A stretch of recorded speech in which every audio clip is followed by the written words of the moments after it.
ನಮಸ್ತೆ ವೀಕ್ಷಕರೇ, ನಿನ್ನೆ ಬಿಟ್ಟು ಹೇಗಿರಲಿ ವಿಧಿಯ ನಾಟಕ ಮುಂದುವರೆದ ಭಾಗ. ಕಣ್ಮುಂದೆ ಅದೇ ಮುಗ್ಧ ಹುಡುಗಿಯ ಚಿತ್ರ ಬಂದಿತು. ನಾನು ಹೋದ ಮೇಲೆ ಅವಳಿಗೆ ಕಷ್ಟ ಆಗಬಾರದು. ನನ್ನ ತುಂಬ ಹಚ್ಚಿಕೊಂಡರೆ ಅವಳಿಗೆ ನೋವು ಆಗುವುದು ಖಂಡಿತ. ಅದು ಆಗಬಾರದು ಅಂದರೆ ನಾನು ಅವಳನ್ನು ದ್ವೇಷ ಮಾಡಬೇಕು. ಇಲ್ಲ, ನನ್ನ ಮೇಲೆ ಅವಳಿಗೆ ಕೋಪ ದ್ವೇಷ ಬರೋ ಹಾಗೆ ಮಾಡಬೇಕು. ಅವಳಿಗೆ ನನ್ನ ಸಹಿಸಲು ಆಗದೆ ಇಲ್ಲಿಂದ ದೂರ ಹೋಗಬೇಕು. ಯಾರು ಏನೇ ಹೇಳಿದರೂ ಈ ನಿರ್ಧಾರ ಬದಲಾಗಬಾರದು. ಸ್ಪಷ್ಟವಾಗಿ ದೃಢವಾಗಿ ನಿರ್ಧಾರ ತಗೊಂಡ. ರೇಣು ಜ್ಯೋತಿ ರೂಮಲ್ಲಿ ಇರೋದು ತಿಳಿದು ಆ ರೂಮ್ ಕಡೆ ದೃಷ್ಟಿ ಹಾಯಿಸದೆ ತನ್ನ ರೂಮಿಗೆ ಹೋಗಿದ್ದ. ರೂಮ್ ಬಾಗಿಲು ತೆಗೆತಿದ್ದ ಹಾಗೆ ಮೂಗಿಗೆ ಹೂಗಳ ಪರಿಮಳ ಬಡಿದು ಸುಹಾಸ್ ರೂಮಿನ ಅಲಂಕಾರ ನೋಡಿ ಒಂದು ಕ್ಷಣ ಪುಳಕಿತ ಆದ. ರೂಮ್ ತುಂಬ ಗುಲಾಬಿ ಮಲ್ಲಿಗೆ ಹೂಗಳ ಹಾಸು, ಮಂದ ಬೆಳಕಿನ ಕ್ಯಾಂಡಲ್, ಮಂಚದಲ್ಲಿ ಹೂವಿನ ಹಾಸಿಗೆ, ಅದರ ಮೇಲೆ ಹೂವಿನಿಂದ ಮಾಡಿದ ದೊಡ್ಡ ಹೃದಯ. ಹೂವಿನ ಸ್ವರ್ಗ ಧರೆಗಿಳಿದಂತೆ ಕಾಣುತ್ತಿತ್ತು. ತನ್ನ ಕಣ್ಣನ್ನು ತಾನು ನಂಬಲು ಆಗಿರಲಿಲ್ಲ. ಈ ವಿಚಾರ ಬಗ್ಗೆ ಯಾರೂ ಸುಹಾಸ್ ಹತ್ತಿರ ಮಾತನಾಡಿರಲಿಲ್ಲ. ಸುಹಾಸ್ಗೆ ಇದೆಲ್ಲ ಏನು ಬೇಕಾಗಿರಲಿಲ್ಲ. ಅವನಿಗೆ ಸ್ವಲ್ಪ ನೆಮ್ಮದಿ ಬೇಕಿತ್ತು. ಆ ನೆಮ್ಮದಿ ಈ ಮನೆಯಲ್ಲಿ ಅವನಿಗೆ ಕಾಯಿಲೆ ಇರೋದು ತಿಳಿದ ದಿನದಿಂದ ಕಳೆದು ಹೋಗಿತ್ತು. ಕೋಪದಲ್ಲಿ ಮುಖ ದಪ್ಪ ಮಾಡಿಕೊಂಡು ಕೆಳಗಿದ್ದ ಅಮ್ಮನ ರೂಮಿಗೆ ಹೋಗಿದ್ದ. ಅಮ್ಮ, ನೀನು ಹೇಳಿದಂತೆ ಮದುವೆ ಆಗಿದ್ದೀನಿ. ನನ್ನ ಪಾಡಿಗೆ ನನ್ನ ಸ್ವಲ್ಪ ದಿನ ಬಿಡೋಕ್ಕೆ ಆಗಲ್ವಾ? ಯಾಕೆ ನನ್ನ ರೂಮ್ ಹೀಗೆಲ್ಲ ಮಾಡಿದ್ದೀರಾ? ಪ್ಲೀಸ್ ಅಮ್ಮ, ನನ್ನ ಬಿಟ್ಬಿಡಿ. ಮಗನಿಗೆ ಮಾತ್ರೆ ತೆಗೆಯುತ್ತಿದ್ದವರು ಅವನ ಮಾತು ಕೇಳಿ, ಚಿನ್ನು, ಇದೇನು ಹೊಸದಲ್ಲ. ಮದುವೆ ಆದ ಮೇಲೆ ಇದು ಕೂಡ ಆಗಬೇಕು. ಇದು ನಾವು ಮಾಡೋ ಶಾಸ್ತ್ರಗಳಲ್ಲಿ ಒಂದು. ಈಗ ಅಲ್ಲದಿದ್ದರೂ ಮುಂದೆ ನಡೆಯಲೇಬೇಕು. ಅದಕ್ಕೆ ಯಾಕೆ ಈ ಥರ ಕೋಪ ಮಾಡಿಕೊಂಡಿದ್ದೀಯಾ? ಅಮ್ಮ ಪ್ಲೀಸ್, ನನ್ನ ಮನಸ್ಸು ಇದಕ್ಕೆ ಒಪ್ತಿಲ್ಲ. ಇನ್ನೂ ಆ ಹುಡುಗಿಯೊಡನೆ ಒಂದು ಮಾತು ಆಡಿಲ್ಲ. ನಾವು ಪರಸ್ಪರ ಅರಿಯಬೇಕಾಗಿದೆ. ಇದೆಲ್ಲ ನೋಡಿದರೆ ಸ್ವಲ್ಪ ದಿನ ನಾನು ಒಂಟಿಯಾಗಿರಬೇಕು ಅನ್ನಿಸ್ತಿದೆ. ಈ ಜಂಜಾಟ ಎಲ್ಲ ಬಿಟ್ಟು ಎಲ್ಲಾದರೂ ಹೋಗಬೇಕು ಅನ್ನಿಸ್ತಿದೆ. ಕೋಪದಲ್ಲಿ ಹೇಳಿದ. ಚಿನ್ನು, ಯಾಕೋ ಹೀಗೆಲ್ಲ ಮಾತಾಡಿ ನನ್ನ ಹೊಟ್ಟೆ ಉರಿಸ್ತಿದೀಯಾ? ನೀನು ಖುಷಿಯಾಗಿ ಇರಬೇಕು ಅಂತ ತಾನೇ ನಾವು ಮದುವೆ ಮಾಡಿದ್ದು. ನೀನು ಇದಕ್ಕೆ ಒಪ್ಪಲೇಬೇಕು. ಒತ್ತಡ ಹಾಕಿದರು. ಚಿನ್ನುಗೆ ಬೆಳಗ್ಗೆಯಿಂದ ಆದ ಒತ್ತಡ ತಲೆ ಚಿಟ್ಟು ಹಿಡಿಯುವಷ್ಟು ಆದ ಶಾಸ್ತ್ರ. ಈಗ ಯೋಚಿಸದೆ ಇರುವ ಮೊದಲ ರಾತ್ರಿಯ ಅಲಂಕಾರ ನೋಡಿ ತಲೆ ನೋವು ಬಂದಿತ್ತು. ಜೋರಾಗಿ ತಲೆ ಹಿಡಿದುಕೊಂಡು ಅಮ್ಮ ಅಂತ ಕೂಗಿದ. ಸುಮ ಮಗ ಕುಸಿತಿರೋದು ನೋಡಿ ಜೋರಾಗಿ ವಿಕ್ಕಿ ಅಂತ ಕೂಗಿದರು. ಗಾಬರಿಯಲ್ಲಿ ಎಲ್ಲರೂ ಸುಮ ರೂಮಿಗೆ ಬಂದಿದ್ದರು. ಜ್ಯೋತಿ ರೂಮಲ್ಲಿ ಹಾಡು ಹಾಕಿಕೊಂಡು ಕುಳಿತಿದ್ದರಿಂದ ಅವರಿಗೆ ಸುಮ ಕೂಗು ಕೇಳಿಸಲಿಲ್ಲ. ಮೋಹನ್ ಮಗನನ್ನು ಮಡಲಿಗೆ ಹಾಕಿಕೊಂಡು ಎಚ್ಚರ ಮಾಡಲು ಪ್ರಯತ್ನಿಸಿದರು. ವಿವೇಕ್ ತಕ್ಷಣ ಡಾಕ್ಟರ್ ಕಶ್ಯಪ್ಗೆ ಫೋನ್ ಮಾಡಿ, ಡಾಕ್ಟರ್, ನಾನು ಸುಹಾಸ್ ತಮ್ಮ. ಅಣ್ಣ ಯಾಕೋ ತಲೆ ಹಿಡ್ಕೊಂಡು ಜ್ಞಾನ ತಪ್ಪಿದ್ದಾನೆ. ಯಾಕೆ ಹೀಗೆ ಆಯಿತು? ನಾನು ಕೊಡೋ ಮೆಡಿಸನ್ ತಗೊಳ್ತಿದ್ದಾರೆ ಅಲ್ವಾ? ಹ್ಞೂ ಡಾಕ್ಟರ್. ಮತ್ತೆ ಅವರಿಗೆ ಟೆನ್ಷನ್ ಆಗೋ ವಿಷಯ ಏನಾದರೂ ನಡೀತಾ? ಹಾಗೇನೂ ಇಲ್ಲ ಡಾಕ್ಟರ್. ಇವತ್ತು ಅವನ ಮದುವೆ ಆಯಿತು. ಬೆಳಗ್ಗೆಯಿಂದ ಸ್ವಲ್ಪ ಒತ್ತಡದಿಂದ ಇದ್ದ. ಈಗ ಹೀಗೆ ಆಗಿದೆ. ಡಾಕ್ಟರ್ ಆಶ್ಚರ್ಯದಿಂದ, ವಾಟ್, ಮದುವೆನಾ? ಓಕೆ, ಅವನ ಬೇಗ ಹಾಸ್ಪಿಟಲ್ಗೆ ಶಿಫ್ಟ್ ಮಾಡಿ. ನಾನು ಈಗಲೇ ಬರ್ತೀನಿ. ಗಾಬರಿ ಆತಂಕದಿಂದ ಕವಿತನ ಮನೆಯಲ್ಲಿ ಬಿಟ್ಟು ಎಲ್ಲರೂ ಚಿನ್ನು ಜೊತೆಗೆ ಹಾಸ್ಪಿಟಲ್ಗೆ ಹೋಗಿದ್ದರು. ರೇಣುಕ ರೂಮಲ್ಲಿ ತನ್ನ ಮುಂದಿನ ಬಾಳು ಹಸನಾಗಿರುತ್ತೆ ಅಂತ ಕನಸು ಕಾಣುತ್ತಾ ಕುಳಿತಿದ್ದಳು. ಹೊರಗೆ ಆದ ಯಾವ ವಿಷಯವೂ ಅವರ ಗಮನಕ್ಕೆ ಬರಲಿಲ್ಲ. ಡಾಕ್ಟರ್ ಸುಹಾಸ್ನ ಚೆಕ್ ಮಾಡಿ ತಮ್ಮ ಟ್ರೀಟ್ಮೆಂಟ್ ಶುರು ಮಾಡಿದರು. ಹೊರಗೆ ಮನೆಯವರು ಗಾಬರಿಯಾಗಿ ನಿಂತಿದ್ದರು. ಡಾಕ್ಟರ್, ಹೆದರುವ ಅವಶ್ಯಕತೆ ಇಲ್ಲ. ಒತ್ತಡ ಜಾಸ್ತಿಯಾಗಿ ಹಾಗೆ ಆಗಿದೆ. ನಾಳೆ ಬೆಳಗ್ಗೆ ಇಲ್ಲ ಮಧ್ಯಾಹ್ನ ಮನೆಗೆ ಹೋಗಬಹುದು.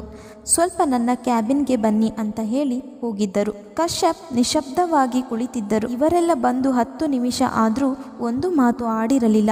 ಸುಹಾಸ್ ಆರೋಗ್ಯ ಜಾಸ್ತಿ ಕೆಟ್ಟಿರಬೇಕು ಅಂತ ಯೋಚಿಸುತ್ತಿದ್ದರು. ಕಶ್ಯಪ್ ದೊಡ್ಡ ಉಸಿರು ಬಿಟ್ಟು, ಮಿಸ್ಟರ್ ಮೋಹನ್, ನಿಮ್ಮ ಮಗನಿಗೆ ಮದುವೆ ಆಯಿತು ಅಂತ ಗೊತ್ತಾಯಿತು. ಸುಹಾಸ್ ಲವ್ ಮಾಡಿದ್ನಾ ಆ ಹುಡುಗಿನ? ಇದು ಲವ್ ಮ್ಯಾರೇಜಾ? ಇಲ್ಲ ಸರ್, ನಾವು ನೋಡಿ ಮಾಡಿದ್ದು. ತಲೆ ತಗ್ಗಿಸಿಕೊಂಡು ಹೇಳಿದರು. ಸುಹಾಸ್ ಈ ಮದುವೆಗೆ ಇಷ್ಟಪಟ್ಟು ಒಪ್ಪಿಗೆ ಕೊಟ್ಟಿದ್ದ? ಇಲ್ಲ ಸರ್, ನಮ್ಮ ಒತ್ತಾಯಕ್ಕೆ ಒಪ್ಪಿ ಮದುವೆಯಾದ. ವಿವೇಕ್, ಸರ್, ಬೆಳಗ್ಗೆ ಕೂಡ ಸುಸ್ತಾಗಿದ್ದ. ಅದು ಹೋಮಶಾಸ್ತ್ರಗಳಿಂದ ಸುಸ್ತಾಗಿದ್ದ ಅಷ್ಟೆ. ಓಕೆ, ಬೆಳಗ್ಗೆಯಿಂದ ಆದ ಒತ್ತಡಕ್ಕೆ ಹೀಗೆ ಆಗಿದೆ. ಏನೂ ತೊಂದರೆ ಇಲ್ಲ, ಆರಾಮಿದ್ದಾನೆ. ಆದರೆ ನೀವು ಮದುವೆ ಮಾಡಿದ್ದು ಎಷ್ಟು ಸರಿ? ವಿಷಯ ಗೊತ್ತಿದ್ರೂ ನೀವು ದುಡುಕಬಾರದಿತ್ತು. ಒಂದು ಹುಡುಗಿಯ ಜೀವನ ಹಾಳು ಮಾಡೋದು ಎಷ್ಟು ಸರಿ? ಸುಮಾ, ಇಲ್ಲ ಸರ್, ನಾನು ಅವಳ ಮುಂದಿನ ಜೀವನ ಕೂಡ ಯೋಚಿಸಿದ್ದೀನಿ. ಅವಳನ್ನು ನಡುದಾರಿಯಲ್ಲಿ ಕೈ ಬಿಡಲ್ಲ. ನನ್ನ ಮಗನ ಮದುವೆಯ ರೂವಾರಿ ನಾನೇ ಸರ್. ನನ್ನ ಹಠಕ್ಕೆ ಇವರೆಲ್ಲರೂ ಒಪ್ಪಿದರು. ಡಾಕ್ಟರ್, ಓಕೆ, ಸುಹಾಸ್ ಖುಷಿಯಾಗಿ ಇರಬೇಕು ಅಂತ ಹೀಗೆ ಮಾಡಿರೋದು ಅಂದ್ಕೊತೀನಿ. ನೀವು ಹುಡುಗಿ ಬಗ್ಗೆ ಯೋಚಿಸಿದ್ದೀರಾ ಅಂದರೆ ಸರಿ ಬಿಡಿ, ನಿಮ್ಮಿಷ್ಟ. ರಾತ್ರಿ ವಿವೇಕ್ ಒಬ್ಬನನ್ನು ಹಾಸ್ಪಿಟಲ್ನಲ್ಲಿ ಬಿಟ್ಟು ಉಳಿದವರು ಮನೆ ಸೇರೋದರಲ್ಲಿ ನಡುರಾತ್ರಿ ಮುಗಿದಿತ್ತು. ಕವಿತಾ ಚಡಪಡಿಸುತ್ತಾ ಇವರಿಗೆ ಕಾಯುತ್ತಾ ಕುಳಿತಿದ್ದಳು. ಜ್ಯೋತಿ ರೇಣುಕಗೆ ಏನೋ ಸಬೂಬು ಹೇಳಿ ಜ್ಯೋತಿ ಜೊತೆಗೆ ರೇಣುಕನ ಮಲಗಿಸಿದರು. ಸುಹಾಸ್ ಆರೋಗ್ಯ ಸ್ಥಿರವಾಗಿ ಇರೋದು ಕೇಳಿ ಕವಿತಾ ನಿರಾಳ ಆದರು. ಮಕ್ಕಳು ಮಲಗಿರೋದು ನೋಡಿ ಸುಮಾ ಮಲಗಲು ಹೋದರು. ಬೆಳಗ್ಗೆ ರೇಣು ಸ್ನಾನ ಮಾಡಿ ಸೀರೆಯೊಂದು ಉಟ್ಟು ಹೊರಗೆ ಬಂದಿದ್ದಳು ಮುಜುಗರದಲ್ಲಿ. ಇಷ್ಟು ದಿನದಲ್ಲಿ ಮನೆಯವರೊಡನೆ ಹೆಚ್ಚಿಗೆ ಮಾತಿರಲಿಲ್ಲ. ನಿನ್ನೆಯಿಂದ ಜ್ಯೋತಿ ಕವಿತಾ ಜೊತೆ ಒಡನಾಟ ಇತ್ತು. ಕಾಫಿ ಕುಡಿಯುತ್ತಿದ್ದ ಅತ್ತೆ ಮಾವನಿಗೆ ನಮಸ್ಕಾರ ಮಾಡಿದಳು. ದೇವರಿಗೆ ಕೈ ಮುಗಿದು ಅವರೊಡನೆ ತಿಂಡಿ ಮುಗಿಸಿದಳು. ಕಣ್ಣುಗಳು ಗಂಡನನ್ನು ಹುಡುಕುತ್ತಿದ್ದವು. ರಾತ್ರಿಯಿಂದ ಅವನನ್ನು ನೋಡಿರಲಿಲ್ಲ ಅಲ್ವಾ? ಅವಳ ಕಣ್ಣುಗಳ ಹುಡುಕಾಟ ಎಲ್ಲರಿಗೂ ಗೊತ್ತಿದ್ದರೂ ಯಾರೂ ಮಾತನಾಡುತ್ತಿಲ್ಲ. ಸುಮಾ, ರೇಣುಕಾ, ನಿನ್ನ ಗಂಡ ಮನೆಯಲ್ಲಿ ಇಲ್ಲ. ಅವನ ಫ್ರೆಂಡ್ಗೆ ಸಣ್ಣ ಆಕ್ಸಿಡೆಂಟ್ ಆಗಿದೆ. ಅಲ್ಲಿಗೆ ಹೋಗಿದ್ದಾನೆ. ಮಧ್ಯಾಹ್ನ ಬರುತ್ತಾನೆ. ನೀನು ರೆಸ್ಟ್ ಮಾಡು ರೇಣು, ಪ್ರೀತಿಯಿಂದ ಹೇಳಿದರು. ಹುಡುಗಿಗೆ ನಾಚಿಕೆ ಆಗಿತ್ತು. ಸುಮ್ಮನೆ ತಲೆ ತಗ್ಗಿಸಿ ತಿಂಡಿ ಮುಗಿಸಿ ಜ್ಯೋತಿ ಜೊತೆಗೆ ರೂಮ್ ಸೇರಿದಳು. ಸುಮಾ ಹಾಸ್ಪಿಟಲ್ಗೆ ಹೋಗುವ ಮುಂಚೆ ಜ್ಯೋತಿ ರೂಮಿಗೆ ಹೋಗಿ, ಪುಟ್ಟಿ, ನಿನ್ನ ಅತ್ತಿಗೆಗೆ ಅಣ್ಣನ ರೂಮಲ್ಲಿ ಡ್ರೆಸ್ ತಂದಿದ್ದು ಎಲ್ಲ ಹಾಗೇ ಇದೆ, ಅವಳಿಗೆ ಅದನ್ನು ಕೊಡು. ರೇಣುಕಾ, ಸೀರೆನೇ ಹಾಕಬೇಕು ಅಂತ ಇಲ್ಲ, ಡ್ರೆಸ್ ಕೂಡ ಹಾಕು. ಮೇಲೆ ನಿನ್ನ ರೂಮಲ್ಲಿ ಇದೆ, ಆಮೇಲೆ ಹೋಗಿ ತಗೋ. ನನಗೆ ಸ್ವಲ್ಪ ಕೆಲಸ ಇದೆ, ನಾನು ಹೋಗಿ ಬರ್ತೀನಿ. ಕವಿತಾ ಸುಹಾಸ್ ರೂಮ್ ಕ್ಲೀನ್ ಮಾಡೋದು ಮರೆತು ಹೋಗಿತ್ತು. ಜ್ಯೋತಿ ರೇಣುಕನ ಕರ್ಕೊಂಡು ಅಣ್ಣನ ರೂಮಿಗೆ ಹೋಗಿದ್ದಳು. ರೇಣುಕ ಮುಜುಗರದಲ್ಲಿ ಅಲ್ಲಿಗೆ ಹೋಗಿದ್ದಳು.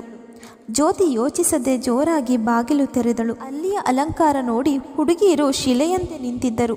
ರೇಣುಗೆ ನಾಚಿಕೆಯಾದರೆ ಜ್ಯೋತಿ, ವಾವ್, ಎಷ್ಟು ಚೆನ್ನಾಗಿದೆ ಈ ಅಲಂಕಾರ ಅಂತ ನೋಡುತ್ತಿದ್ದಳು. ರೇಣು ಒಳಗೆ ಬಾರದೆ ಜ್ಯೋತಿ ಹತ್ತಿರ ಡ್ರೆಸ್ ತರಲು ಹೇಳಿದಳು. ಜ್ಯೋತಿ ಬನ್ನಿ ಅತ್ತಿಗೆ ಅಂತ ಒಳಗೆ ಎಳೆದೊಯ್ದಳು. ಕಪಾಟು ತುಂಬ ಇವಳಿಗಾಗಿ ತಂದ ಡ್ರೆಸ್ ನೋಡಿ ಹುಡುಗಿ ಆಶ್ಚರ್ಯಪಟ್ಟಿತು. ಇವರು ಹೊರಗೆ ಬಂದ ಮೇಲೆ ಕೆಲಸದವರು ಆ ರೂಮ್ ಕ್ಲೀನ್ ಮಾಡಿದರು. ಸುಮಾ ಮೋಹನ್ ಆಸ್ಪತ್ರೆಗೆ ಹೋಗುವಷ್ಟರಲ್ಲಿ ಸುಹಾಸ್ ನಾರ್ಮಲ್ ಸ್ಥಿತಿ ತಲುಪಿದ್ದ. ಅಮ್ಮನ ನಗುತ್ತಾ ಸ್ವಾಗತಿಸಿದ. ಸುಮತಿಗೆ ಅವನ ನಗು ನೋಡಿ ಕರುಳಿಗೆ ನೆಮ್ಮದಿ ತಂದಿತು.